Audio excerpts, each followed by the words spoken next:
Noam Chomsky লিখেছিলেন যে ক্ষমতাশালীরা একটাই জিনিস বোঝে এবং সেটা হলো হিংসা।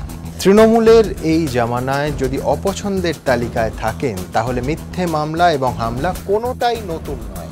এর আগে অবশ্য সংবাদ সংগ্রহ করতে গিয়ে সংবাদ মাধ্যমের প্রতিনিধিরা, সেটা তৃণমূল জামানাতেই হোক কিংবা এর আগের বাম জামানাতে কিংবা পৃথিবীর যে কোনো প্রান্তে, আক্রমণের শিকার হন, উত্তেজনা গণ্ডগোলের মধ্যে পড়ে যান, প্রহৃত হন। একটা পর্যায়ে অবধি সত্যি সত্যি আমরা সেটাকে প্রফেশনাল হ্যাজার্ডস মনে করি। এই পেশাগত ঝঞ্ঝাট আমাদের ফেস করতেই হয়। কিন্তু তার সঙ্গে আমার সহকর্মী এবং বাঁকুড়ার প্রতিনিধি স্বপন নিয়োগীর গতকাল রাতে যেটা হলো তার কোনো মিল নেই, সেটা কার্যত নজিরবিহীন। তার কারণ আপনাদের এই অনুষ্ঠানে আমরা দেখাবো যে কিভাবে সংবাদ সংগ্রহ নয়, একটি বিশেষ ঘটনাস্থলে উপস্থিত থাকার জন্য তৃণমূল কংগ্রেসের নেতারা রীতিমতো পরিকল্পনা করে খুন করার চেষ্টা করলেন স্বপনকে। এবং এ কথা শুধুমাত্র এবিপি আনন্দ বা অন্য সংবাদ মাধ্যমে প্রচারিত হচ্ছে তারা বলছে এমনটা নয়। পুলিশ খুনের চেষ্টার যে ধারা ৩০৭ তাতে মামলাও রুজু করেছে। এই বিস্ময়কর, নজিরবিহীন এবং অত্যন্ত উদ্বেগজনক ঘটনা আপনাদের সামনে রাখবো এই অনুষ্ঠানে। আমাদের আজকের বিষয়টা, লোহার রডে ভাঙল হাত, শরীরে ভোজালির কোপ, পরিকল্পনা করে এবিপি আনন্দর সাংবাদিককে খুনের চেষ্টা তৃণমূল নেতাদের। আলোচনার জন্য আমার একদিকে রয়েছেন কৌশিক সেন, অভিনেতা পরিচালক, আছেন অম্বিকেশ মহাপাত্র, অধ্যাপক, আছেন শিল্পী সমী রাই, অন্যদিকে নজরুল ইসলাম, প্রাক্তন পুলিশ কর্তা, আছেন লেখক বোলান গাঙ্গুলি এবং শিক্ষক বিজন সরকার। অন্য স্টুডিওতে আমার সঙ্গে আছেন সুজাত ভদ্র, মানবাধিকার কর্মী, আছেন বিশ্বনাথ চক্রবর্তী, অধ্যাপক। কিন্তু তার আগে আপনাদের দেখাবো কিভাবে রেকি করে স্বপন বাঁকুড়া এলাকায় অত্যন্ত পরিচিত, অত্যন্ত সিনিয়র রিপোর্টার, একটি ছোট্ট স্কুটি দ্বিচক্র যান আছে, সেটিতে ভ্রমণ করে এবং প্রতিদিন যেখান থেকে, যে পানের দোকান থেকে পান খেয়ে বাড়ি ফেরে, রীতিমতো রেকি করে সেখানে তাকে আক্রমণ করা হলো। প্রথমে রিভলভার ঠেকিয়ে তার মোবাইল ফোনটি কেড়ে নেওয়া হলো, যাতে কোনোভাবে সে সংবাদ, আক্রান্ত হওয়ার সংবাদ অন্য কোথাও না পৌঁছয়। তারপর লোহার রড দিয়ে তার হাত ভেঙে দেওয়া হলো এবং ভোজালির কোপ চালানো হলো। তার চিৎকার শুনে থানা থেকে, যেটা মেরে কেটে ৭০ থেকে ৮০ মিটার দূরে, যদি পুলিশ কর্মীরা ছুটে না আসতেন তাহলে সত্যি সত্যি স্বপনকে হয়তো আমরা বাঁচাতে পারতাম না। আসলে দেখব এই ঘটনা। এবিপি আনন্দর প্রতিনিধিকে খুনের চেষ্টা, ভোজালি দিয়ে এলোপাথারি কোপ, লোহার রড দিয়ে বেধড়ক মারধর, মাথায় আগ্নেয়াস্ত্র ঠেকিয়ে প্রাণে মারার হুমকি। সোমবার রাতে এভাবেই পরিকল্পিতভাবে নৃশংস হামলা চালানো হয় এবিপি আনন্দর বাঁকুড়ার প্রতিনিধি স্বপন নিয়োগীর ওপর। হামলা চালান যুব তৃণমূল নেতা সৌমেন মাঝি এবং তার সাঙ্গপাঙ্গরা। খুনের চেষ্টা করা হয় স্বপনকে। গোটা ঘটনায় ঘটে তালডাংরা থানা থেকে ঢিল ছোড়া দূরত্বে। শুধু তাই নয়, নির্ভয়ে হামলা চালানোর পর পুলিশের সামনে দিয়ে চলে যান তৃণমূল নেতা সমর্থকেরা। বাড়ি ফেরার পথে থানার কাছে একটি দোকানে দাঁড়ান এবিপি আনন্দর প্রতিনিধি স্বপন নিয়োগী। আচমকাই তাকে ঘিরে ধরে যুব তৃণমূলের নেতা সৌমেন মাঝি এবং তার ৩ সঙ্গী। কিছু বুঝে ওঠার আগেই মাথায় আগ্নেয়াস্ত্র ঠেকিয়ে স্বপনের মোবাইল ফোন কেড়ে নেয় তারা। তারপর টেনে হিঁচড়ে তাকে নিয়ে যাওয়া হয় থানার পেছন দিকে। শুরু হয় বেধড়ক মারধর। প্রথমে লোহার রড দিয়ে এবিপি আনন্দর প্রতিনিধিকে মারধর করে তৃণমূল নেতা এবং তার সাগরেদরা। তারপর ভোজালি বের করে নির্মমভাবে কোপাতে শুরু করে, যার ক্ষত স্বপনের গোটা শরীর জুড়ে। বেধড়ক মারধরের জেরে ভেঙে গিয়েছে বা হাতও। তৃণমূলের বিরুদ্ধে খবর করবি, আমার বিরুদ্ধে খবর করবি, সে আমাকে থানার সামনে রাস্তায় ফেলে একটা ভোজালির উল্টো দিক দিয়ে মারতে শুরু করে। পুলিশ আমাদেরকে কিছু করতে পারবে না। থানা থেকে মাত্র 2 পা দূরে যখন এত কিছু ঘটে চলেছে, তখনও দেখা নেই পুলিশের। অবাধে এবিপি আনন্দর প্রতিনিধির ওপর নির্মম অত্যাচার করে চলেছে তৃণমূল নেতা এবং তার সাগরেদরা। অবশেষে স্বপন নিয়োগীর চিৎকার শুনে সেখানে ছুটে আসেন পথ চলতি মানুষজন। তখন আসে পুলিশ, কিন্তু পুলিশের সামনে দিয়েই বিনা বাধায় আগ্নেয়াস্ত্র হাতে চলে যায় সশস্ত্র তৃণমূল নেতা এবং তার লোকজনেরা। এরপর হাসপাতালে নিয়ে যাওয়া হয় এবিপি আনন্দর প্রতিনিধি স্বপন নিয়োগীকে। সেখানে তার হাতে প্লাস্টার করা হয়। তারপর তাকে চিকিৎসার জন্য কলকাতায় আনা হয়। খুনের চেষ্টা সহ 6টি ধারায় অভিযুক্ত তৃণমূল নেতা সৌমেন মাঝি সহ 4 জনের বিরুদ্ধে মামলা রুজু হয়েছে। ৩০৭ ধারায় খুনের চেষ্টা, ৩২৪ ও ৩২৬ ধারায় মারধর, ৩৭৯ ধারায় ছিনতাই, ৫০৬ ধারায় হুমকি এবং 34 নম্বর ধারায় একসঙ্গে অনেকে মিলে অপরাধ সংগঠিত করার মামলা রুজু হয়েছে। তৃণমূল নেতা সৌমেন মাঝি, তৃণমূল কর্মী শুভজিৎ হাজরা সহ 4 জনকে গ্রেফতার করেছে পুলিশ। মনোজ বন্দ্যোপাধ্যায়, এবিপি আনন্দ। কৌশিক, আমরা ঘটনাটা দেখালাম, ঘটনার কারণটা আমি খুব সংক্ষেপে বলি। সেটা হচ্ছে একেবারে প্রত্যন্ত মানুষ জঙ্গলমহলের কেন্দুপাতা সংগ্রহ করে, সেই কেন্দুপাতার তালডাংরা আদিবাসী সমবায় সমিতি তার একটা সাধারণ নির্বাচন, যেটা সংবাদ মাধ্যমে সাধারণভাবে খবর হওয়ার কথাও নয়, সেখানে স্বপন এবং অন্য দুটি চ্যানেলের প্রতিনিধি তারা গেছিল ওই নির্বাচনের দিনে স্থানীয়ভাবে কভার করতে। শুধু তাদের উপস্থিতির কারণে পরিকল্পনাটা ছিল যে বিরোধী শূন্য করতে হবে, সিপিএম এবং অন্যান্যরা বিরোধীরা যাতে নমিনেশন ফাইল না করতে পারে। মিডিয়ার উপস্থিতির কারণে সেই বিরোধীরা তাদের নমিনেশন উইথড্র করেননি এবং ফাইল করেন। এইটা হচ্ছে স্বপনের বিরুদ্ধে তৃণমূলের এই নেতাদের অভিযোগ এবং রাগের কারণ। মানে আমি বলছি হচ্ছেটা কি? দেখো, আমি তোমার অনুমতি নিয়ে, সঞ্চালকের অনুমতি নিয়ে আমি এইখানটা একটা রেকর্ড বাজাতে শুরু করব। মানে আমি কথা দিচ্ছি রেকর্ডটা ভাঙা নয়, রেকর্ডটা কিন্তু ভাঙা নয়, কিন্তু রেকর্ডটা বাজবে এখানে। সেটা হচ্ছে 34 বছরের অপশাসন। সিপিএম আমলে কি বা শিক্ষকদের উপর আক্রমণ হয়নি? হয়েছে। সিপিএম আমলে গুন্ডা ছিল না? ছিল। সিপিএম আমলে পুলিশ নির্যাতন করেনি? করেছিল। সিপিএম আমলে সাংবাদিকদের আক্রমণ হয়নি? হয়েছিল। সুতরাং এই রেকর্ডটা কিন্তু বাজছে, এবং একটা অংশের মানুষ এই ভাঙা রেকর্ডটার পেছনে আশ্রয় নিতে চাইছেন। তারা শিক্ষিত, তারা এইটা বলে নিজেদেরকেও প্রবোধ দিচ্ছেন, এবং এই কথারই প্রতিধ্বনি তৃণমূল নেত্রীদের কণ্ঠেও শোনা যাচ্ছে যে এখন আর কি এমন হচ্ছে বাবা, 34 বছর ধরে তো এটাই দেখেছো তোমরা, তো আমরাও সেটাই করছি। এবং ফলে কি হচ্ছে, এই যে যেখানটা আমি আবার ভাঙা রেকর্ডটা বাজাচ্ছিলাম, বা ততটা ভাঙা নয় যে রেকর্ডটা বাজাচ্ছিলাম, সেখানে কিন্তু আবার একটা ঘড়ির কাঁটাও ঘুরছে। ফলে সেই অর্থাৎ ঘড়ির কাঁটা অর্থাৎ সময়, সেটা কিন্তু নির্দিষ্ট ছন্দেও ঘুরছে। ফলে এই যে বিরোধী শূন্য করার যে মানসিকতাটা, এই মানসিকতাটা যে আসলে কত বড় ক্ষতি করছে তৃণমূল দলটার, ঠিক ভেতর থেকে ঝাঁঝরা করে দিচ্ছে, সেইটা এই বীরপুঙ্গবরা বুঝতে পারছেন না। এরা ভাবছেন যে এদের সামনে তো কতগুলো মডেল আছে, অনুব্রত মডেল থেকে জ্যোতিপ্রিয় মল্লিক মডেল, এরকম অনেকগুলো মডেল আছে, যে একদম ঠিক বলছো, একদম মডেলগুলো আছে। এবং ভাবছে যে যত এইগুলো করব আমি স্থানীয় স্তরে নাম ডাক পাবো, তৃণমূল নেত্রীর কাছ থেকে বাহবা পাবো, শিরোনামে উঠে আসবো। এগুলো এখন একটা Glamour, part of the Glamour হয়ে গেছে। এবং সবথেকে মানে মজার বলো, ট্র্যাজিক বলো, এই যে সৌমেন মাঝি যিনি খুনের চক্রান্তটা করলেন, এই মুহূর্তে পুলিশ তাকে গ্রেফতার করেছে, তিনি এবং তার 3 সঙ্গীকে, তিনি বিরোধীদের হাতে যখন আক্রান্ত হয়েছিলেন, এই স্বপনই সেই খবর করেছে এবং এবিপি আনন্দে সেটা প্রচারিত হয়েছে। এবং তাতে কিছু এসে যায় না, কিছু এসে, কারণ যে মুহূর্তে তুমি মানে যে কথাটা দিয়ে শুরু করলে ক্ষমতা, যে মুহূর্তে সে ক্ষমতার অধিকারী, সেই মুহূর্তে তো সে ভাবছে সর্বে সর্বা। বুঝতে পেরেছো তো? ফলে আমার মনে হয় ডেসপারেশনটা কোন পর্যায়ে, যে থানা থেকে 80 মিটার দূরে এই প্ল্যানটা করেছে। এই ডেসপারেশনটাই আমি বলছি, এই ডেসপারেশনটাই না একেবারে ঘুরে যাবে সুমন। মানে ঘুরে যাবে কিভাবে, আমি বলছি যে এটা হবেই, হতে বাধ্য। সেটা তো ধরো মানে আমার মতো সাধারণ মানুষের যদি জেদ হয় এটা দেখে, যে স্বপন, আমি চাইছি স্বপন যত দ্রুত সম্ভব কাজে ফিরে যাক। আমি আমার স্ফিয়ারে দাঁড়িয়ে আমায় কাজ করুন, আমি থিয়েটার করি, বললাম দি পড়ান, সমীরদা আঁকেন, আমরা সবাই সবার কাজটা করব, এবং কাজটা করব তখন কিন্তু এই সরকারের বা এই দলটির যা যা মানে খারাপ জিনিসগুলো, সেগুলো একদম দিনের আলোর মতো স্পষ্ট করে করব। এই জেদটা আস্তে আস্তে আস্তে আস্তে ছড়াবে, সর্বসাধারণের মধ্যে ছড়াবে, এবং তখন তৃণমূলের নেতা নেত্রীরা বুঝতে পারবে যে এই সমস্ত এলিমেন্টদের বাহবা দিয়ে, এই সমস্ত এলিমেন্টদের কার্যত পুষে কোনো লাভ হয়নি। আপনাদের জানিয়ে রাখবো যে স্বপনকে আমরা কলকাতায় নিয়ে এসেছি, এটি হাসপাতালে তাকে ভর্তি করার এই মুহূর্তে প্রক্রিয়া চলছে। বুঝতেই পাচ্ছেন যে অনেকটা দূর থেকে, অনেকটা যাত্রাপথ অতিক্রম করে এই মুহূর্তে স্বপন কলকাতায় এসেছে। আপনাদের দেখাবো যে কোন খবর করতে গিয়ে, কোনো প্রতিবাদী দুঃসাহসিক খবর নয়, সাধারণ একটা সমবায় সমিতির নির্বাচন, যেটা হয়তো খবরের মূল স্রোতে কতক্ষণ থাকবে বা শিরোনামেও হয়তো আদৌ উঠবে না, তার জন্য আজকে ওই হাসপাতালের বিছানা স্বপনের ঠিকানা। দেখুন সেই খবর। এই সেই ছবি যা তোলার জন্যই এবিপি আনন্দর প্রতিনিধি স্বপন নিয়োগীর ওপর লোহার রড ভোজালি সমেত হামলা চালায় যুব তৃণমূল নেতা সৌমেন মাঝি ও তার সাঙ্গপাঙ্গরা। কারণ এবিপি আনন্দর প্রতিনিধি ক্যামেরা নিয়ে খবর সংগ্রহ করতে পৌঁছে যাওয়ায় তাদের বড়সড় পরিকল্পনা ভেস্তে গিয়েছিল। আর তার জেরেই তৃণমূলের এই যুব নেতার রোষ গিয়ে পড়ে স্বপন নিয়োগীর ওপর। ঘটনাটি বুঝতে হলে পিছিয়ে যেতে হবে দুদিন আগে, রবিবার। বাঁকুড়ায় আদিবাসী সমবায় সমিতির নির্বাচনে মনোনয়ন জমা দেওয়ার প্রক্রিয়া চলছিল।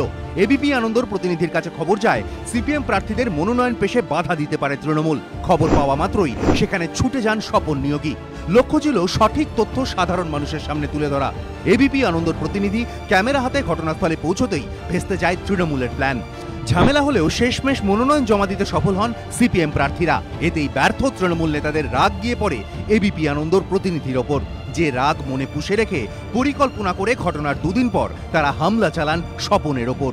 ঝামেলার জায়গার পরিবর্তে যেভাবে রাতের অন্ধকারে একা বাড়ি ফেরার সময় স্বপনের ওপর এই হামলা চালানো হয় তাতেই স্পষ্ট কতটা পরিকল্পনা করে প্রস্তুতি নিয়ে এই হামলা চালানো হয়েছে, যার চিহ্ন স্বপনের সারা শরীরে। মনোজ বন্দ্যোপাধ্যায়, এবিপি আনন্দ।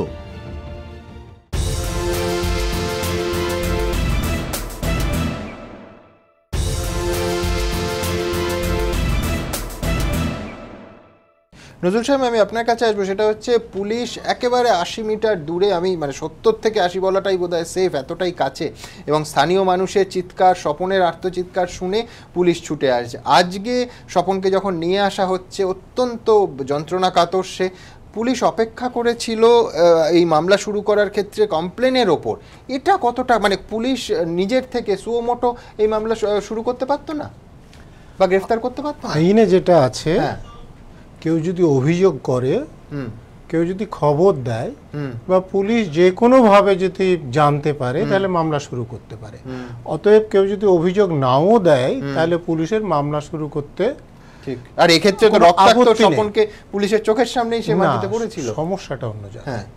দেখুন, যাকে মারধর করা হয়েছে তিনি একটা কথা বললেন যে যারা তাকে মারধর করছে তারা বলছে যে পুলিশ আমাদের কিছু করতে পারবে না, এবং এর উদাহরণ আছে, এবং সেটা রাজ্যের মুখ্যমন্ত্রী, যিনি পুলিশ মন্ত্রীও বটে, তিনি শুরু করেছিলেন যে কিছু লোককে অপরাধ করার জন্য থানায় ধরে নিয়ে যাওয়া হয়েছে।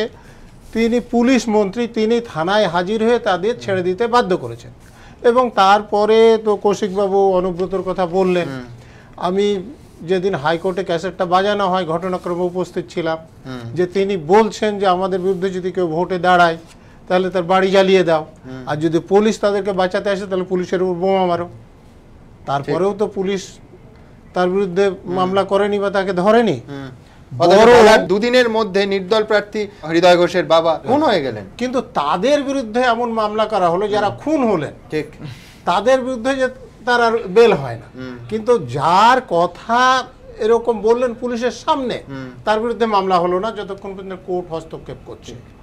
অর্থাৎ ওখানে যারা কাজটা করছে ও থানার মধ্যে এসে করলেও কিছু আশ্চর্য নয়, কারণ তারা জানে যে আমরা শাসক দলের লোক এবং শাসক দলের নেতাদের অধীনে পুলিশ কাজ করে। অতএব পুলিশ আমাদের বিরুদ্ধে কোনো ব্যবস্থা নিতে পারবে না। এত হইচই হয়েছে বলে হয়তো গ্রেফতার করেছে, কিন্তু হইচইটা তারপরে একটু ওয়েট করি আমরা একদম। হ্যাঁ, দেখুন সরকারি আইনজীবী এসে হয়তো দেখবেন যে যারা ধৃত, যারা গ্রেফতার করা হয়েছে তাদের আইনজীবী সুরেই কথা বলছেন এবং পরপর কয়েকটা ঘটনা। তাই না, পুলিশ তাদের বিরুদ্ধে কোনো স্বপনের বাড়ির লোককে প্রমাণ অ্যারেস্ট করে পাবে দেবে, স্বপনের বাড়ির লোককে অ্যারেস্ট করে দেয় কিনা সেটা দেখো। হ্যাঁ, সেটা একটা দিক। দ্বিতীয় দিক হচ্ছে যে স্বপন যে কাজটা করেছে তাদের দৃষ্টিতে যদি দেখেন তাহলে কিন্তু সেটা খুব অন্যায় কাজ। ওখানে যে সমবায় সমিতিতে ভোট হচ্ছে, যদি কেউ নমিনেশন পেপার ফাইল করতে না পারে তাহলে সেখান থেকে যে টাকাটা মারা যাবে তৃণমূলের নেতারাই মারবে। তো সেখানে যদি অন্য কেউ নমিনেশন পেপার ফাইল করে তাহলে সেটা নাও হতে পারে। অতএব এটা সহ্য করা হবে না। আমি একটা উদাহরণ দিচ্ছি। আমি উদাহরণের আগে বলি যে এটা তো অনেক টাকারই ব্যাপার, তার কারণ প্রত্যন্ত মানুষ কেন্দ্রপাতা সংগ্রহ করে ঠিক, কিন্তু এই সমবায়ের মাধ্যমেই তো সরকার কেন্দ্রপাতা কেনে, অর্থাৎ প্রচুর অর্থের এর পেছনে সার্কুলেশন রয়েছে সব জায়গায়। কিন্তু এই টাকাটা হচ্ছে আসল কারণ। আপনারা ৭ নিয়ে খবর করছেন দৈনিক, আমি গত রবিবার ৭ গিয়েছিলাম, এটা আমি কোনো মিডিয়াকে জানাতে চাইনি, কিন্তু উদাহরণটার জন্য বললাম। ৭০-এ ওখানে গিয়ে যেটা জানলাম, যখন পঞ্চায়েতের ভোট হয় তৃণমূল ছাড়া অন্য লোকরা সেখানে নমিনেশন পেপার ফাইল করতে পারেনি, ফলে পঞ্চায়েতে যে টাকা মারাটা তৃণমূলই করছে, কিন্তু এই তৃণমূলদের একটা অংশ এই টাকার ভাগ পাচ্ছে না, যার ফলে তারা বিজেপি হয়েছে। এবং যার ফলে দেখুন, আপনারা জানেন কিনা জানি না, ৭০ গ্রামের যে তৃণমূলের নেতা তার ছেলের নামে কিন্তু সিআইডি জাল টাকার কেস করেছে। আপনাদের এটা জানা আছে কিনা জানি না, আপনি খোঁজ নিন যে ব্যাপারটা কোথায় গিয়েছে। যে কৌশিকবাবু যেটা বলছিলেন এটা কিন্তু ৭০ ইতিমধ্যে হচ্ছে। আমি কেন বলছি, যে পার্লামেন্ট ভোটে দেখুন ওখানে কিন্তু তৃণমূলের থেকে সিপিএমরা বেশি ভোট পেয়েছে। আমাকে যেটা বললেন যে ৩৩০ ভোট, অতএব তাহলে ওখানে যদি ভোট হতো তাহলে তৃণমূলের লোকেরা হয়তো জিততো না, কিন্তু যেহেতু কেউ নমিনেশন পেপার ফাইল করতে পারেনি, তৃণমূল পঞ্চায়েত দখল করেছে, তারা টাকা মারছে এবং সেই টাকা মারা নিয়ে এখন তারা গ্রাম ছাড়া হয়ে যাচ্ছে।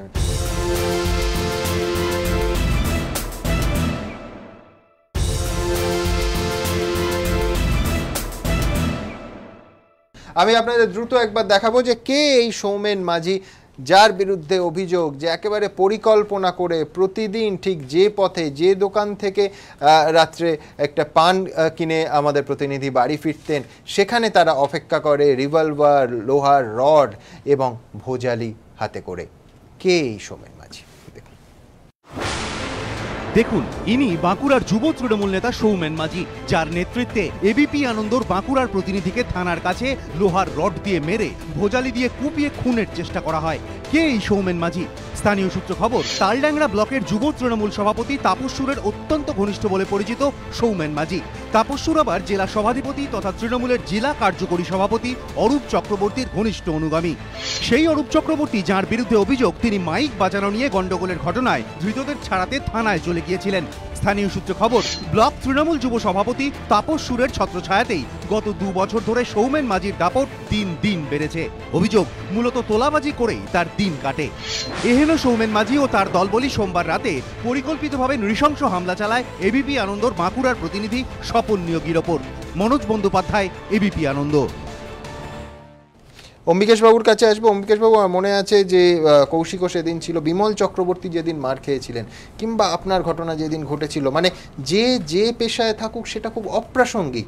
আসল কথা হচ্ছে যে সে নিজের কাজটুকু, স্বপন কোনো বাড়তি কাজ, কোনো প্রতিবাদ, কোনো প্রতিবাদী চরিত্র হয়ে ওঠেনি, শুধুমাত্র নিজের কাজটুকু করলে সেটা যদি শাসকের আয়নায় অন্যরকম হয় তাহলেই আঘাত আসবে। হ্যাঁ, এটাই তো এখন চলছে এই সরকারের সময়কালে। এর অনেক উদাহরণ আছে যে কোনো শাসক দল বা আমাদের শাসক দলের যিনি সর্বময় নেত্রী এবং রাজ্য প্রশাসনের যিনি 1 নম্বর, তিনি যেটা পছন্দ করবেন না বা তার দল যেটা পছন্দ করবে না, তার উপর আক্রমণ হবেই।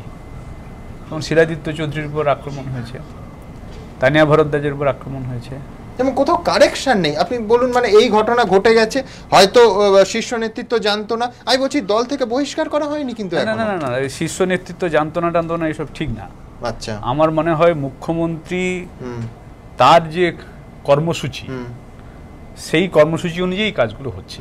এটা একটা বিচ্ছিন্ন ওখানে ঘটে গেছে এমনটা নয়, এবং পরিকল্পনা মাফিক এই কাজগুলো হচ্ছে। পুলিশ প্রশাসন সেখানে এখন আপনি সেই জন্যই বলছেন যে কোনো কড়া বার্তা নেই, কোনো বিবৃতি নেই, কোনো দলের শাস্তিদান নেই, কিছুই নেই, হবে না। এ তো একটা নয়, এরকম বহু ঘটনা অতীতে ঘটেছে গত 4 বছরে এই সরকারের সময়কালে। কোথাও সরকারের তরফ থেকে বরং শাসক দলের হয়ে যারা এই ধরনের গুন্ডাবাজি করছে, বাড়িতে মেয়ে লোক ঢুকিয়ে রেপ করে দেওয়ার কথা বলছে, তাদেরকে কিন্তু বাহবা দেওয়া হচ্ছে, তাদেরকে প্রোটেকশন দেওয়া হচ্ছে। এ তো বহু ঘটনা আছে। অতএব এটা কোনো বিচ্ছিন্ন ঘটনা নয়, এবং আগামী দিনে আরো ঘটনা ঘটবে। এবং স্বপনের মাধ্যমে হয়তো বৃহত্তর বার্তা দেয়া হলো যে জেলায় কাজ করছো বাবা, বা কলকাতায় কাজ করছো। আমি তো কিছু ঘটনা দেখালে, খবর পাঠালে এই নিয়তি হবে। কিছু ঘটনাতে গ্রামে গ্রামে গেছি, যেমন কাকদ্বীপে ঘটনাটা ঘটলো, গেলাম ওখানে, সাংবাদিকরা আমাদের আলাদা করে বলছে যে আমাদের এলাকায় ঢুকতে আমাদের আজকে ভয় পেতে হয়। আপনারা এসছেন বলে সঙ্গে করে এলাম, সব জায়গায় আমরা যেতে পারি না।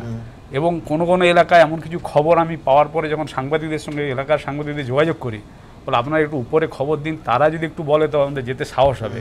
আমাদের যাওয়ার কিন্তু অসুবিধা আছে। এই ঝুঁকি নিয়ে কিন্তু জেলাতে যেসব সাংবাদিকরা রয়েছে তারা কাজ করছে, তার মধ্যে দাঁড়িয়ে স্বপন নিয়োগী সেই কাজটা করেছে। এবং সে হয়তো যেহেতু ওরা 3 জন মিলে গেছিল, ঠিক। সেই ঘটনাস্থলে সেভাবে আক্রমণটা আসে। এখানে আমি একটা অ্যাড করি, একদম অম্বিকেশ বাবুর কথা ধরেই। আমার একদম এই অম্বিকেশ বাবুর মতো আমিও বিভিন্ন জায়গায় গিয়ে দেখেছি, বর্ধমানে গেছি, তো ওখানে সমস্ত সাংবাদিকরা একসাথে যায়। হ্যাঁ, যেরকম আমি বলছি, তারা কেউ যে একটা খবর পেলাম আমি একা চলে যাব, সেই সাহস বা সেই মানে পরিসর কিন্তু নেই। তারা সবাই মিলে যান, সবাই মিলে ব্যাক করেন। আমি বর্ধমানে গেছি, একটি মেয়েকে রেপ করে তাকে ব্লেড দিয়ে কেটে মারা হয়েছিল। এবার সাংবাদিকরা আবার আমাকে বললো, সমিতদা আপনি কিন্তু আমাদের সাথে বেরোবেন, নাহলে আপনি ফিরতে পারবেন না। মানে গোটা পশ্চিমবাংলার কি ভয়ানক একটা পরিস্থিতি তৈরি করা হয়েছে। এবং এইখানে তো স্বপন সংবাদ সংগ্রহ করতে যায়নি, ও বাড়ি ফিরছিল, একদম ন্যাচারালি সে একা ছিল, সে একা থাকার এই সুযোগটা নিয়েছে। মানে এই যে কোন পরিস্থিতি আমরা দাঁড়িয়ে আছি। এবং সব থেকে বড় কথা, ঘটনার কাভারেজের 48 ঘন্টা পরে, মানে আমি বলছি কতটা পরিকল্পনা করে রেকি করা হয়েছে। পুলিশের একাংশেরও তাই ধারণা যে রেকি করে ওই জায়গাটিকে বাছা হয়েছে, কারণ ওই সময় একা স্বপন ওই অংশ থেকে বাড়ি ফেরে, ওই পানের দোকানে রোজ একটি পান কেনে এবং তারপর বাড়ির পথে যায়। মানে আমি বলছি এ তো প্ল্যান খুনের চেষ্টা। বিধানসভায় নাকি বলেছেন যে বিরোধী শূন্য করে দিতে হবে। সেটা পঞ্চায়েত এলাকা পঞ্চায়েত হতে পারে, পুরসভা হতে পারে, বিধানসভা হতে পারে, লোকসভা হতে পারে, এমনকি স্কুল কমিটি নির্বাচন হতে পারে, সমবায় সমিতি নির্বাচন হতে পারে, সব জায়গায় বিরোধী শূন্য করতে হবে। সেই প্রচেষ্টাতে যদি কোনো সাংবাদিক গিয়ে বাধা দেয়, সেটা একটা বাধাই তো হয়েছে আলটিমেটলি। তারা যেভাবে সব পরিকল্পনা নিয়েছিল সেই পরিকল্পনা কার্যকরী হতে পারেনি। ওদের তো রাগ হবে, সে 48 ঘন্টা কেন, দরকার 36 ঘন্টা পরেও দরকার যা করার প্রকাশ। একেবারে আমি অন্য স্টুডিওতে যাব, সুজাত ভদ্র রয়েছেন মানবাধিকার কর্মী। সুজাত দা, ঘটনা আপনার সামনে, কি বলবেন? আমি বলছি যে এটা কোনো একটা উত্তেজনার মাথায় একটা উত্তেজনা হচ্ছিল, যেভাবে পেশাগত কারণে সাংবাদিককে ছুটে যেতে হয়, সেই বিষয়ে একটা ধাক্কা খেয়ে যাওয়া, আঘাত খেয়ে যাওয়া কিংবা আক্রান্ত হওয়া, প্রহৃত হওয়া নয়, একেবারে প্ল্যান করে অস্ত্রশস্ত্র সমেত তার উপর আক্রমণ চালানো হলো এবং একেবারে স্পষ্ট করে দেওয়া হলো যে কেন এই আক্রমণ, কাদের স্বার্থে, কোন মৌচাকে ঢিল মারাতে এই আক্রমণ। সুজাত দা। হ্যাঁ, প্রথম কথা, শাসক দলের আপনাদের চ্যানেলের ওপর একটা রাগ আছে, সর্বস্তরেই রাগ আছে, যেটা আপনারা শাসক দলের বিরুদ্ধে অনেক ধরনের ঘটনা সেটা আপনারা প্রচার করছেন। না, আমি একটা বলি সুজাত দা, বিরুদ্ধে কেন বলছেন? আমি বলছি যে ঘটনা হলে সেটা সংবাদ মাধ্যম এবিপি আনন্দ প্রচার করবে, তাদের মনে হচ্ছে এটা বিরুদ্ধে যাচ্ছে। মানে আমরা কোনোদিন মাপি না যে এটা পক্ষে বা এটা বিপক্ষে। আমি বলিনি, আপনারা প্রধান করেন বলে। আমরা তো অনেক সময় দেখেছি, যেটা কৌশিক সেন বলছে ভাঙা রেকর্ডের, ওই সময় অনেক চ্যানেল অন্যরকম প্রচারও অনেক সময় করেছে। কিন্তু আপনারা এখন এই যুগে, যেখানে সবচেয়ে কোট আনকোট জনপ্রিয় মুখ্যমন্ত্রী, সেখানে আপনারা তাদের সমস্ত গণতন্ত্র হরণের নানা নিদর্শনকে বারবার পেশ করছেন ঝুঁকি নিয়ে, কোট আনকোট। ভাঙা রেকর্ডের কন্টিনিউয়েশন কিন্তু আমি একমত নই। ভাঙা রেকর্ডের পর আমরা আশা করেছিলাম একটা ব্রেক উইথ দ্য পাস্ট হবে, অতীতের সঙ্গে একটা বিচ্ছেদ হবে। তারা দাবিও করেছিলেন বটে যে পরিবর্তন তো পেছন দিকে হবে না, ভেবেছিলাম আমরা গণতন্ত্র আরও সম্প্রসারিত হবে, হয়নি। এবিপি আনন্দ এই পর্বে গণতন্ত্র রক্ষার প্রশ্নে সংবাদ মাধ্যম হিসাবে একটা গুরুত্বপূর্ণ ভূমিকা পশ্চিমবাংলায় পালন করছে, এটা অস্বীকার করার জায়গা নেই। ফলে তার তৃণমূল স্তরে কোনো সাংবাদিক বিরোধী শূন্য করার চেষ্টা, সেটা সংবাদ মাধ্যমে আসবে কি আসবে না বড় কথা নয়, রেকর্ডেড হয়ে যাবে। এবং সেই রেকর্ডেড হয়ে যাওয়াটাকে ওরা রেকর্ড রাখতে দেবে না। দুই, আপনি সারা বিশ্ব জুড়ে যদি দেখেন, শুধুমাত্র বিরোধী দলকে আক্রমণ করে সবসময় তা নয়, আইএসআই জঙ্গিদের মতো থেকে শুরু করে অন্য জায়গায় বালি মাফিয়ারা এই সাংবাদিকদের খুন করে, দগ্ধ করে মারে। আরটিআই যারা অ্যাক্টিভিস্ট, কমনওয়েলথ হিউম্যান রাইটের একটা রিপোর্ট আছে, 13 জন আরটিআই, ভারতের আরটিআইকে তারা হত্যা করেছে। কেন না, কিছু কিছু সংবাদ, এমন সংবাদ যার শাসক দলের নোংরামিটাকে নগ্নভাবে প্রকাশ করে দেয়, ফলে তাকে ফিজিক্যালি শেষ করে দাও, যাতে সে আসতে না পারে কখনো। এবং যেটা আপনি বারবার বলার চেষ্টা করছেন, বার্তা দিচ্ছে। আমরা বলি না, এক্সাম্পল অ্যান্ড ওয়ার্নিং, এটা এক্সাম্পল হলো, যার ফলে অন্যের কাছে সেটা ওয়ার্নিং হিসাবে গেল। এইটা যদি শাসক দল এটা চূড়ান্তভাবে করছে, এবং সঙ্গে পুলিশ প্রশাসন আছে, আপনারা তার ভূমিকা এখন দেখছেন, তারা কিছুই করবে না, লাইট প্লেস দেবে। এখন ধরেছে চাপে পড়ে 2 দিন বাদে লাইট প্লেস দেবে, তথ্য পাওয়া যাবে না, সাক্ষী পাওয়া যাবে না, ড্যাং ড্যাং করে দেখবেন বেকসুর খালাস হয়ে বেরিয়ে যাবে। এই পরিস্থিতিটা আমার কাছে মারাত্মক বলে মনে হয়েছে। গণতন্ত্র বলতে মমতা বন্দ্যোপাধ্যায়রা এবং আগেও যারা ছিল তারা বারবার বোঝে সংখ্যাগরিষ্ঠের বিষয়, কত সিটে আমি বেরোলাম। কিন্তু গণতন্ত্রের যে নানা পরিসর থাকে, বিরোধীদের কথা বলার অধিকার থাকে, অপ্রিয় সংবাদ পরিবেশনের অধিকার থাকবে সংবাদ মাধ্যমের, এবং তাকে প্রোটেকশন দেওয়াটা সরকারের কাজের মধ্যে পড়বে, এটা এরা বিশ্বাস করেন না। এরা গায়ের জোর, মাসল, এবং কে যেন বলছিলেন যে নজরুল সাহেব বা কৌশিক সেনও বলতে এটা কিছু এসে যায় না, রাইট? তো এরা তো জিটিয়ে আনবে, এরা আবার তৃণমূলকে জিটিয়ে আনবে।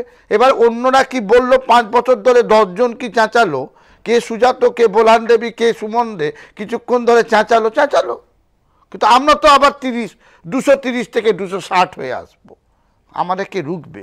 এই যে ক্ষমতার অসম্ভব প্রবল দাপট এবং হিংস্রতা, যা আগেও ছিল এখন ক্রমশ বাড়ছে, 4 বছরে প্রায় 34 বছরকে ধরে আনছে, এইটা আমার কাছে খুব ভয়ঙ্কর বলে।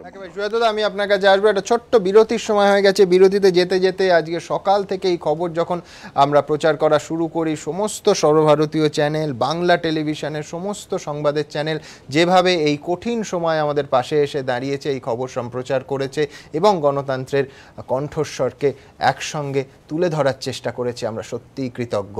একটা ছোট্ট বিরতির পর আবার এই অনুষ্ঠানে ফেরত আসছি, সঙ্গে থাকুন।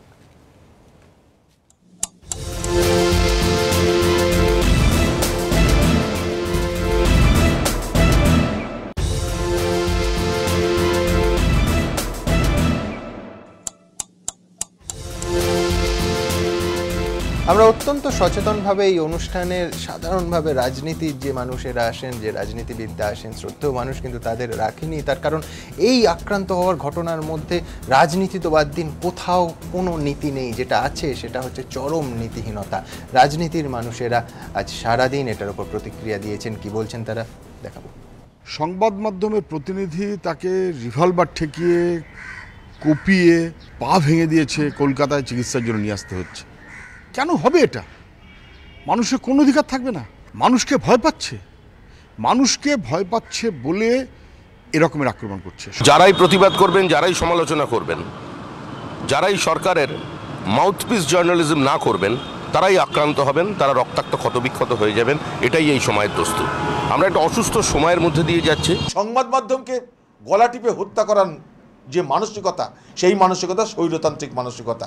সত্য কথা শোনার মানসিকতা আজকে শাসক দলের নেই। একটা চরম নৈরাজ্য, এগুলি জল্লাদের ভূমিকা পালন করছে। গণতন্ত্রকে জবাই করা, সমস্ত স্তরের মানুষ যারা গণতন্ত্র প্রিয় তাদের সোচ্চার হওয়া প্রয়োজন। ইলেকশন ও বিরোধী পক্ষকে নমিনেশন জমা দিতে দেবে না, তো তোমরা থাকার জন্য নমিনেশনটা জমা পড়ে গেল। এবিপি আনন্দ কনস্ট্যান্ট এই যে এগুলো এক্সপোজ করছে, হ্যাঁ, সেটা খুব অসুবিধা হচ্ছে তো রাজ্য চালাতে। এই শহরের, এই রাজ্যের কিছু কৃতি মানুষ তারাও তীব্র প্রতিক্রিয়া জানিয়েছেন স্বপনের সঙ্গে হওয়া এই ঘটনায়। এখন এইভাবে আক্রমণের একটাই উদ্দেশ্য, যাতে সাংবাদিক সঠিক খবরটা পরিবেশন করতে না পারে।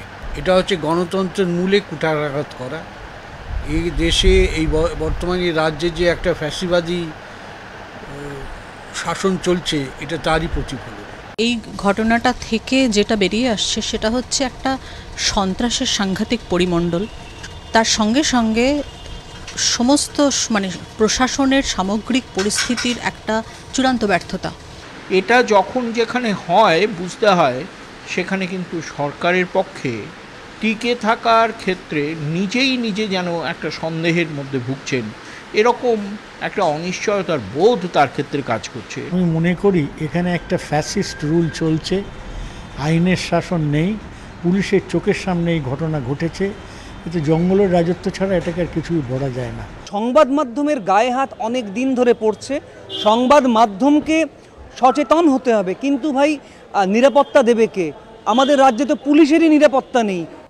বলেন দিয়ে আমরা আমাদের কাজ করে যাব, পুলিশের নিরাপত্তা দেয়াটা পুলিশের কর্তব্য, তারা ঠিক করবেন। আমি বলছি যে বিমল চক্রবর্তীও ভোটে দাঁড়াচ্ছিলেন না, স্বপন নিয়োগীও ভোটে দাঁড়াচ্ছিলেন না, কারুর সঙ্গে সরাসরি কোনো রাজনীতির সংঘাত নেই। বরঞ্চ আজকে যিনি খুনের চক্রান্ত করলেন তিনি আক্রান্ত হলে স্বপনই সবার আগে ছবি পাঠিয়েছিল।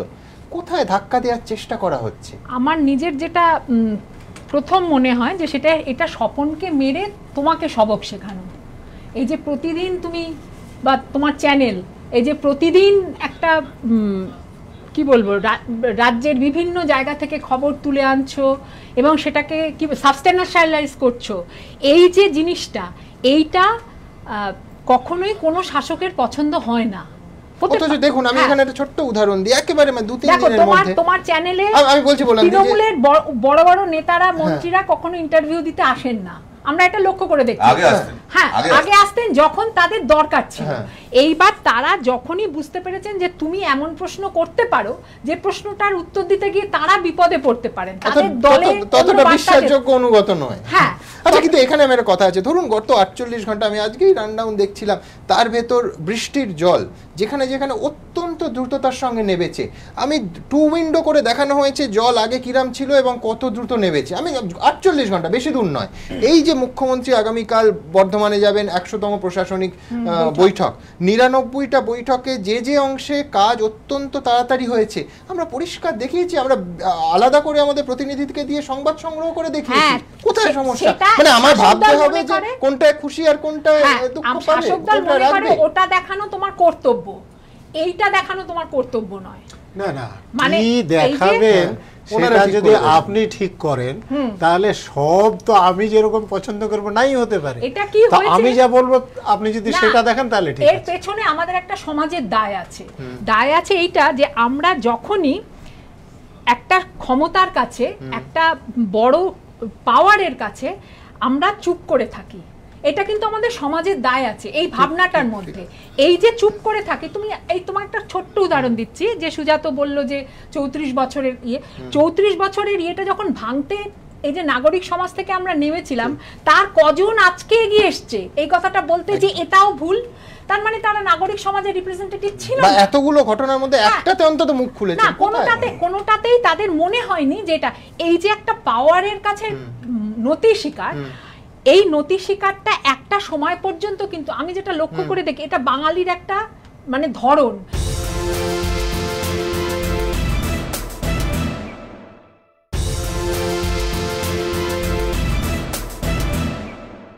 আমি যেটা লক্ষ্য করে দেখি এটা বাঙালির একটা মানে ধরন, এটা বলতে পারো একটা সুদীর্ঘ কলোনিয়াল হিস্ট্রি, এখানে রাজধানী ছিল, এটা সাংস্কৃতিক কেন্দ্র, অনেক কিছু ইতিহাসের কারণ হতে পারে, কিন্তু এই জিনিসটা আছে আমাদের মধ্যে, এটা আমাদের স্বীকার করে নিতে হবে।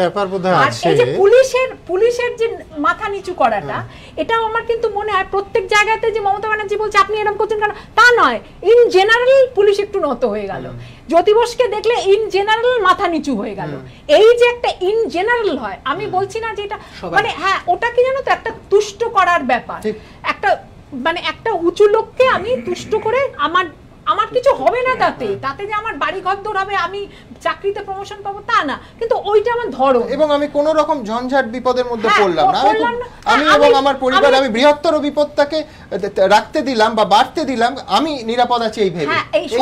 আমি তোমাকে বলছি যে আমরা তো নিজেদের এত সমাজ সচেতন বলে ক্লেম করি আমরা বাঙালিরা, আমি খুব ভালোভাবে মানে জানি আমাদেরই বন্ধু স্থানীয় লোকেরা, তারা পরিষ্কার বলে যে না ভাই আমার ছেলে মেয়ে আমরা ঠিক আছি, এই নিয়ে আমার মাথা ঘামানোর দরকার নেই, তো এই ঘরের কে বোনের মোস্তারানো আমার কাজ নয়। হ্যাঁ, হয়তো সে কাজটা আমি করলে আমাকে তারা বাহবা দেবে, কিন্তু সে নিজে এসে এটা করবে না। একদম বিপ্লবটা দেখবেন, হাততালি দেবেন, কিন্তু বিপ্লবের শরীক হবে না। আমি সমিতার কাছে যাব।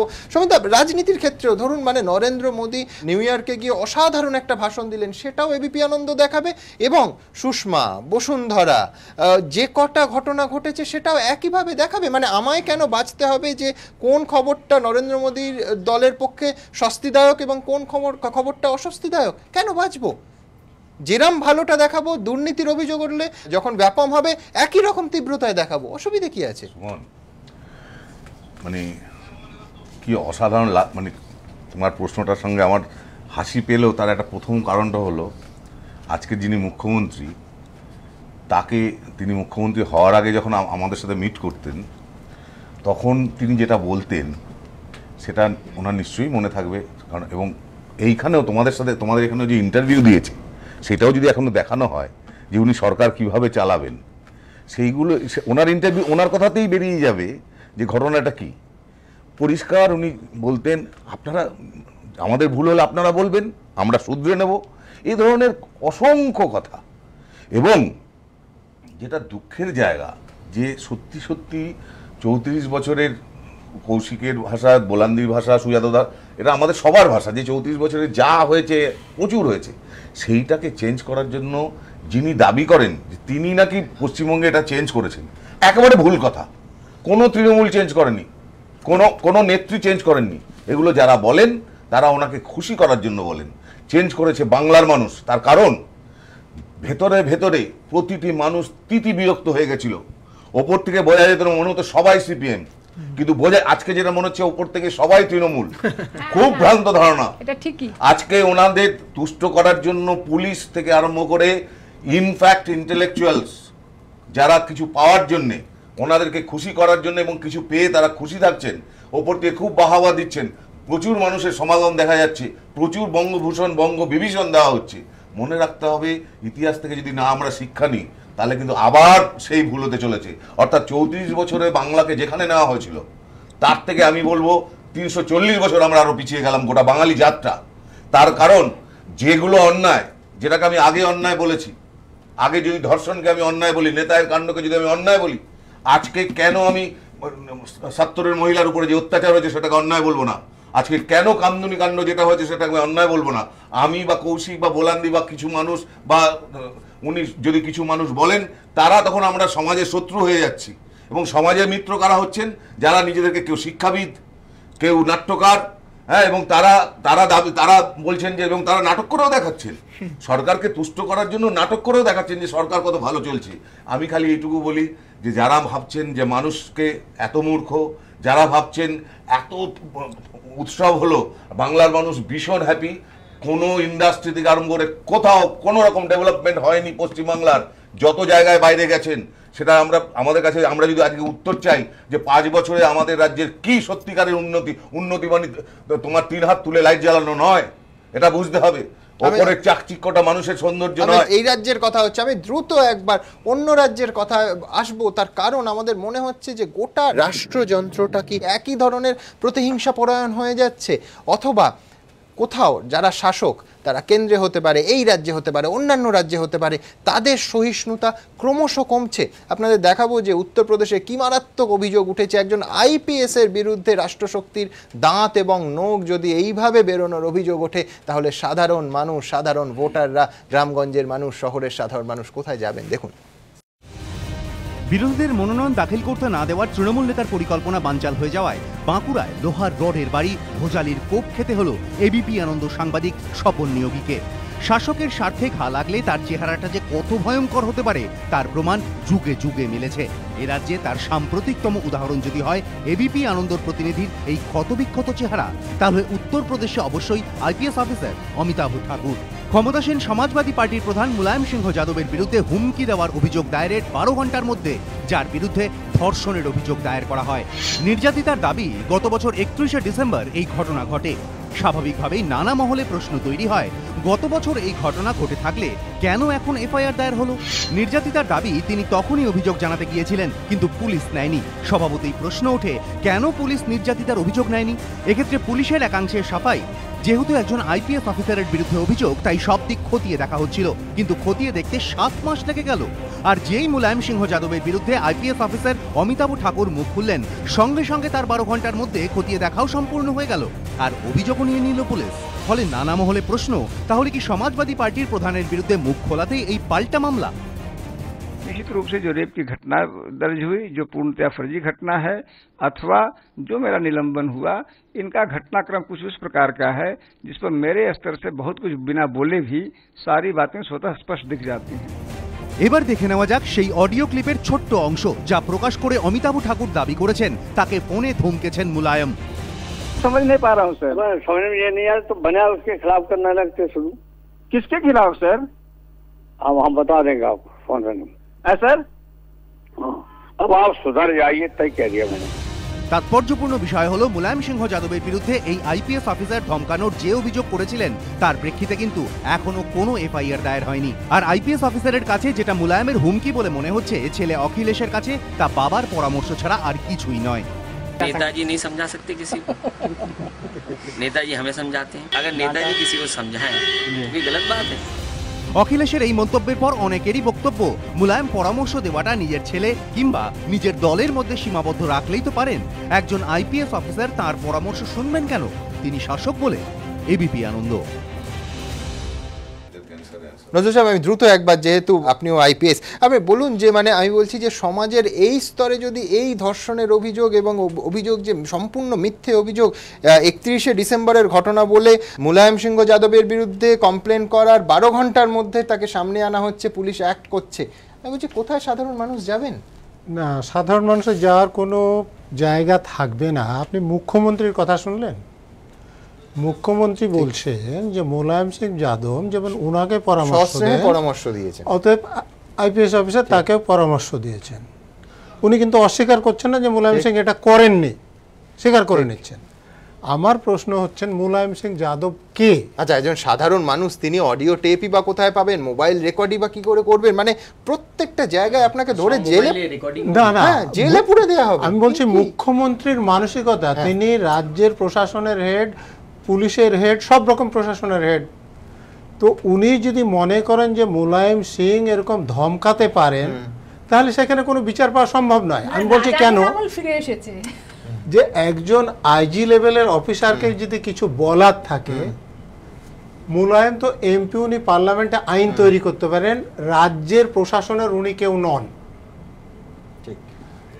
অখিলেশ এর যদি কিছু বলার থাকে, তাহলে তিনি যে পুলিশ মন্ত্রী আছেন, যদি উনি পুলিশ মন্ত্রী কিনা আমি জানি না, তার মাধ্যমে হোম সেক্রেটারিকে বলবেন, হোম সেক্রেটারি ডিজিকে বলবেন, ডিজির এবং আইজির মাধ্যমে যদি কেউ যদি থাকেন তার মাধ্যমে তাকে বলতে হবে।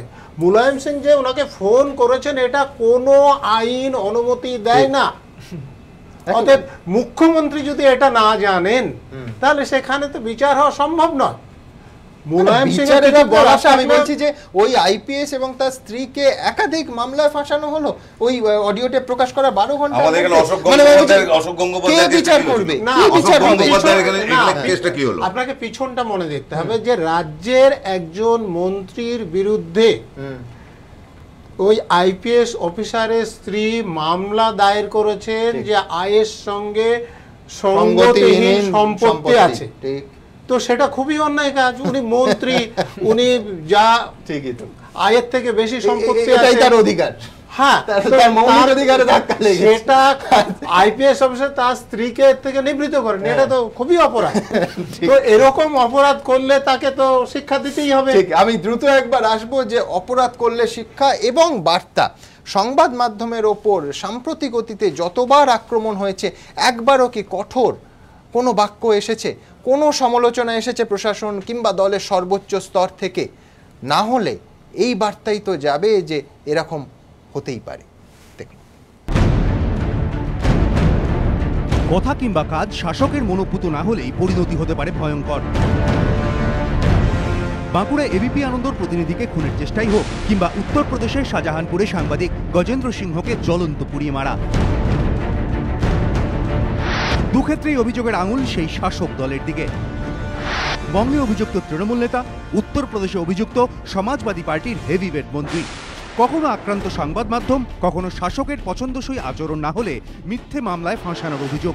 একাধিকবার নির্ভীক সাংবাদিকতা করতে গিয়ে রাজনীতির রোষে পড়তে হয়েছে এবিপি আনন্দকে। গাঙ্গুলি বাগানে সিপিএমের যাদবপুর জোনাল পার্টি অফিসে তাণ্ডব চালানোর খবর সংগ্রহ করতে গিয়ে তৃণমূল কর্মীদের হাতে আক্রান্ত হন এবিপি আনন্দর প্রতিনিধি। এত কিছু সত্ত্বেও মুখ্যমন্ত্রীর কাছে অবশ্য গোটা ঘটনাই ছিল সাজানো। এটা মিথ্যে কথা আপনি সাজিয়েছেন, না করলেও আপনি সাজাবেন, এটা সাজানোটা আপনার স্বভাব। আমি খোঁজ নিয়েছি, নাথিং, কিচ্ছু হয়নি। আপনি নিজে করেছেন, সাজিয়েছেন। অনেকে কেস সাজিয়ে করে 4-5 জনকে নিয়ে, আপনি সাজিয়ে করেছেন, পরিকল্পিত। তৃণমূলের গোষ্ঠী সংঘর্ষের খবর সংগ্রহ করতে গিয়ে ব্যারাকপুরে আক্রান্ত হন এবিপি আনন্দর প্রতিনিধি আস্তিক চট্টোপাধ্যায় এবং 24 ঘন্টার সাংবাদিক বরুণ সেনগুপ্ত। বাঁশ রড দিয়ে নির্মমভাবে মারধরের পর পুড়িয়ে মারার হুমকি পর্যন্ত দেওয়া হয় তাদের। পশ্চিম মেদিনীপুর সদরে পঞ্চায়েত ভোটের মনোনয়ন পেশে বাধা দেওয়ার খবর সংগ্রহ করতে গিয়ে আক্রান্ত হন এবিপি আনন্দর প্রতিনিধি। শ্যামসেলে তৃণমূলের তোলাবাজির খবর করতে গিয়ে আক্রান্ত হন এবিপি আনন্দর প্রতিনিধি। ব্যাংশাল আদালত চত্বর এবং সিজিও কমপ্লেক্সের সামনে পরিকল্পিতভাবে এবিপি আনন্দর প্রতিনিধিদের ওপর হামলা করেন রোজ ভ্যালির কর্মীরা। সংবাদ মাধ্যম যেমন আক্রান্ত হয়েছে, তেমনি কণ্ঠরোধ করতে শাসকের বিরুদ্ধে মিথ্যে মামলা দায়েরের অভিযোগও উঠেছে। তৃণমূল ও পুলিশের একাংশের বিরুদ্ধে নির্যাতনের অভিযোগ তুলেছিলেন সত্তরের নির্যাতিতা। সম্প্রতি সেই তিনি তৃণমূল পার্টি অফিস থেকে বোমা উদ্ধারের দাবিতে অবরোধে বসেন। এরপরই বোমা ছোড়ার অভিযোগে তাকে গ্রেফতার করে পুলিশ। সারের দাম বৃদ্ধি নিয়ে প্রশ্ন করায় মুখ্যমন্ত্রীর কাছ থেকে মাওবাদী তকমা পেয়েছিলেন বেলপাহাড়ির শিলাদিত্য চৌধুরী।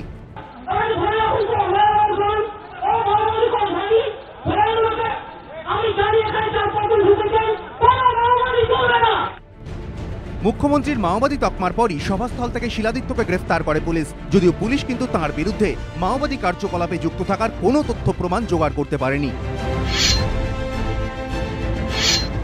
তৃণমূল ছাত্র পরিষদের অভিযোগের প্রেক্ষিতে চুরি, হুমকি, অস্ত্র নিয়ে গুরুতর আঘাতের মতো একাধিক ধারায় মামলা রুজু করা হয় বিরোধী দলনেতা সূর্যকান্ত মিশ্রের অধ্যাপক কন্যা রোশনারা মিশ্রের বিরুদ্ধে। যদিও পরে কলকাতা বিশ্ববিদ্যালয়ের উপাচার্য এবং সহ উপাচার্য নিজেরাই জানিয়ে দেন ঘটনার দিন ক্যাম্পাসেই ছিলেন না রোশনারা।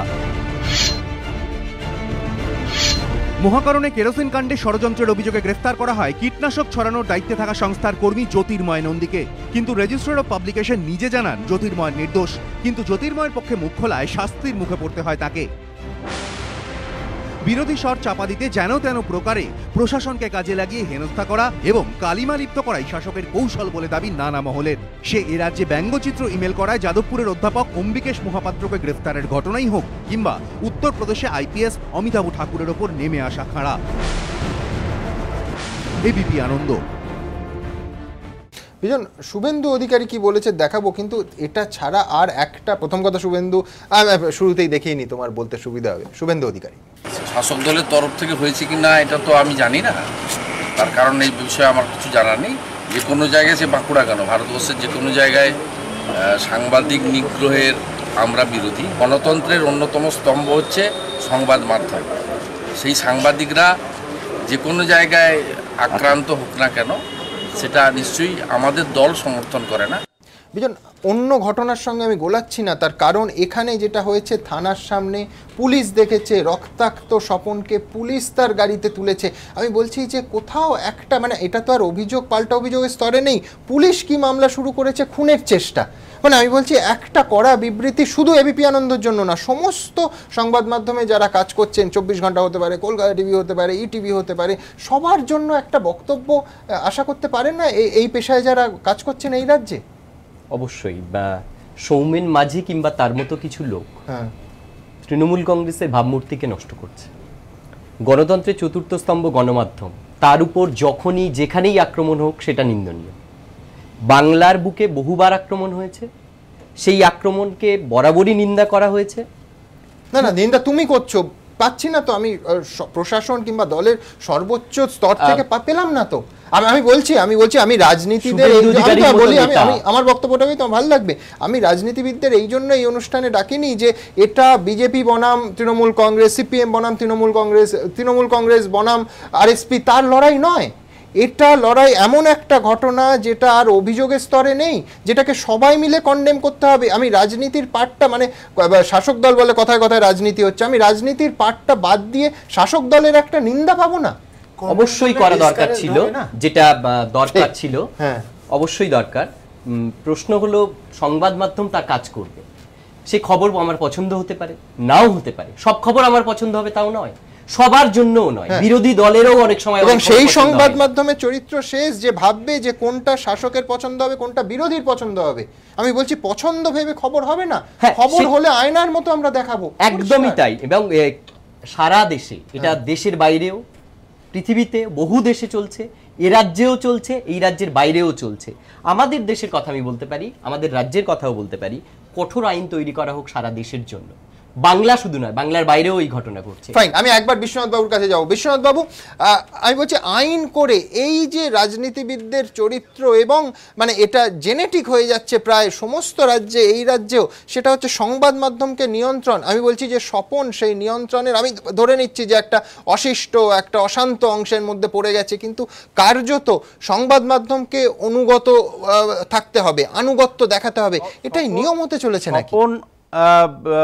এই অশান্তির মধ্যে পড়েছে, তার কারণটা হলো আপনি যদি ধারাবাহিকভাবে দেখেন, শাসক দলের রাজ্য স্তরের নেতারা যে ভাষায় কথা বলেন, যে ভঙ্গিমায় কথা বলেন, কারো হাত কেটে দেওয়ার পর্যন্ত কথা বলেন, ভাষণগুলো কিন্তু উত্তেজনা তৈরি করে, সংবাদ মাধ্যমের উপর ঝাঁপাতে সাহায্য করে কর্মীদের। ফলে আজকে স্বপনের এই বিরাট পরিমাণে যে আঘাত বা মৃত্যু মুখে আছে, তার জন্য যদি দায়বদ্ধ করতে হয়, তাহলে শাসক দলের একাধিক নেতা যারা সাম্প্রতিক যেভাবে বক্তৃতা করেছেন, উত্তেজনা তৈরি করেছেন, সেটাকে আমরা ফেলে দিলে চলবে না। একইভাবে আমি একই কথা বলবো যে কয়েকদিন পরে 21শে জুলাই আসবে, তখন আবার গণতন্ত্রের কথা তাদের মুখেই আমাদের শুনতে হবে, গণতন্ত্রের কথা তাদের মুখেই আমাদের শুনতে হবে, গণতন্ত্রের জয়ধ্বনি তারাই আবার দেবেন। এটা একটা মানে আমাদের নিষ্ঠুর পরিহাস মানে রাজ্যে চলছে। তৃতীয় যে বিষয়টা, সেটা হলো আপনি এটা ভাববেন না শুধু স্বপন বা জেলা স্তরের সাংবাদিকরা হচ্ছে, এটা রাজ্যের বিধানসভাতে আপনি দেখতে পাবেন, আবার একেবারে জেলার প্রত্যন্ত অঞ্চলে দেখতে পাবেন। এই বডি ল্যাঙ্গুয়েজটাই শাসক দল চাইছে, এবং এই বডি ল্যাঙ্গুয়েজটাই হলো তাদের জনসমর্থনের ভিত্তি বা মোবিলাইজেশনের একটা জায়গা। আপনি বারবার বলছিলেন যে কেন তালডেঙ্গার মানে সমবায় ব্যবস্থার একটা সাধারণ নির্বাচন, সেটার জন্য এত স্পর্শকাতরতা। তার কারণ 2016 বিধানসভার আগে এই বডি ল্যাঙ্গুয়েজটার উপর ভিত্তি করেই চলতে চাইছে। এই বডি ল্যাঙ্গুয়েজটা আমরা 2013 পঞ্চায়েতে, 2000 মানে সম্প্রতি আমরা পুরসভা নির্বাচনে দেখেছি, লোকসভা নির্বাচনে দেখেছি, এই বডি ল্যাঙ্গুয়েজের উপর ভিত্তি করে এই শাসক দল 2016টাকে পার করতে চাইছে। ফলে আরও সাংবাদিককে মার হয়তো খেতে হবে। আমি আরেকটা বিষয় বলছি, আপনি দায়বদ্ধতার কথা বলছিলেন, আপনি কেন দায়বদ্ধ থাকবেন? আপনি যদি দায়বদ্ধ থাকেন, ভারতবর্ষের সংবিধানের 19 নম্বর ধারায় দায়বদ্ধ। আপনি কোনো তৃণমূল কংগ্রেসের কাছে দায়বদ্ধ না, কিভাবে সংবাদ পরিবেশন করতে হবে তার জন্য দায়বদ্ধ না। ভারতীয় সংবিধান আপনাকে কাজ করবার পূর্ণ স্বাধীনতা দিয়েছে, সেই স্বাধীনতার জোরে আপনি কাজ করছেন। যদি কারো কাছে যদি আপনি দায়বদ্ধ থাকেন, তাহলে একমাত্র ভারতীয় সংবিধানের কাছে দায়বদ্ধ। আর কি ধরনের খবর করবেন, কেমন খবর করবেন, তার জন্য কোন শাসক দলের কাছে দায়বদ্ধ আপনি একেবারেই নন। আপনাকে অনেক ধন্যবাদ বিশ্বনাথ বাবু। আমি এই অনুষ্ঠান এখানেই শেষ করব, এই বলে যে আমরা সংবাদ মাধ্যম আমাদের কর্তব্য করে যাব, তাতে আক্রান্ত হতে হলে আমাদের আক্রান্ত হতে হবে, কিন্তু খবর কখনো থামবে না, এবং খবর কখনো এইটাও বিচার করবে না যে শাসকের পক্ষে না বিরোধীর পক্ষে, শাসকের বিপক্ষে না বিরোধীর বিপক্ষে। আমি শেষে আরেকবার সমস্ত সর্বভারতীয় চ্যানেল, সর্বভারতীয় সংবাদ মাধ্যম, প্রিন্ট, ইলেকট্রনিক এবং এই রাজ্যের সমস্ত বাংলা টেলিভিশনকে কৃতজ্ঞ চিত্রে এই কঠিন সময় আমাদের পাশে থাকার জন্য ধন্যবাদ এবং কৃতজ্ঞতা জানাবো। ভালো থাকবেন সবাই। শুভ